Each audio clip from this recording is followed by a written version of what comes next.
Hello there, it's Geoff Barton. It is your ASCL briefing. It is Tuesday the 25th of April. I'm here at ASCL HQ. This is the nerve centre, and predictably just three things I wanted to talk about. Very quick word about last week's announcement about a formal ballot on industrial action. Secondly, I want to talk about young people a little bit, just to mirror something you've been saying to me.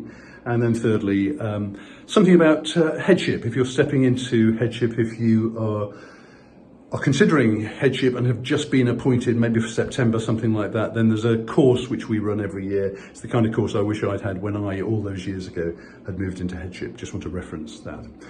So you saw our announcement last week. We sent you the special email bulletin, which was telling you about the unanimous decision by our executive committee to move towards a ballot. And I wanted to say that that ballot now is something you're not going to see me talking about. There's huge kind of technical, legal issues around all of that. And the fact that I'm not going to be talking about it publicly doesn't mean we're not doing all of that technical, legal stuff behind the scenes. And we'll keep you posted through the email version of this.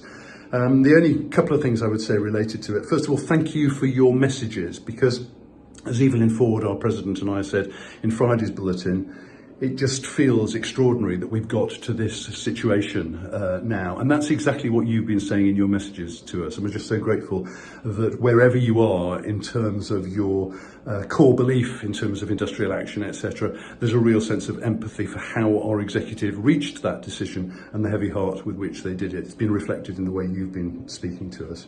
And my second point would just be that if you are someone who is eligible to vote when that ballot starts, it is particularly important, I mean it's important anyway whether you're eligible or not, just particularly important that we have the correct details for you. Your role, your employer, your address and all of that. So if you've changed roles or changed employers, changed address, can you just make sure those are up to date? And you'll see something in the email version today telling you how to do that. Secondly, I'm moving here from Leicester later on today, going up to Lancashire, where I'm visiting a school tomorrow. I don't get into schools much these days. I was one of those people in all my leadership roles, probably like you are, that I was always stalking the corridors, always visible in the canteen and all that kind of stuff, on bus duty, etc. So for me, it's always exciting to go back into a school and to meet young people. And I met a veteran head who's done several headships last week. And she just said, you will be surprised how young people have changed, how even those most compliant young people challenge a lot of things.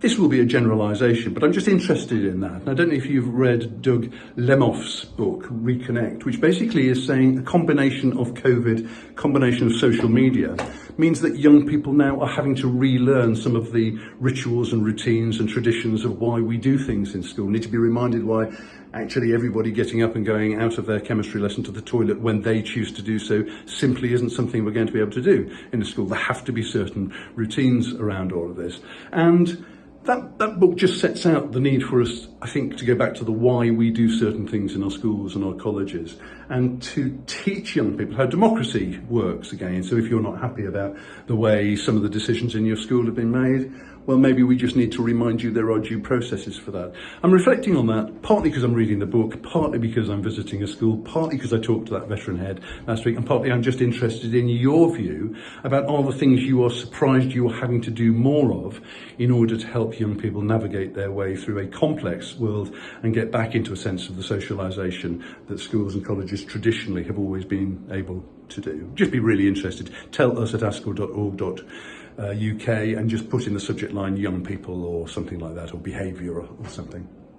Then finally, June the 21st, we've got our new Heads Conference. There are probably lots of people running lots of conferences. No one runs one like this, because this is run by people who have stepped into headship recently themselves. And what they're essentially doing is saying, these are the things I wish I had known when I started my headship, whether it's about how you manage to work with governors, whether it's how you communicate, how you respond if there's a social media campaign against you, all of those kind of things which can trip you up and can make you feel very vulnerable. Our New Heads Conference is something we're hugely proud of. We always get loads of people coming to it, and you get a follow-up from us when we just say in the first month of your headship, how's it going? and someone will just phone you up and have a conversation just to give you that sense of support during the first part of your headship. So there we are. We've tried to say a little bit about the ballot and making sure your details are updated, a little bit about young people and how they're dealing with this complex world, and a little bit, if you're stepping into headship at some point, about how we're there to support you. And as always, if you need our support, if you need the hotline team and member support, you know where we are, you get in touch. And if you frankly just want to tell us stuff, even if it's just a rant, then tell us at ascl.org.uk. You have a good rest of the week.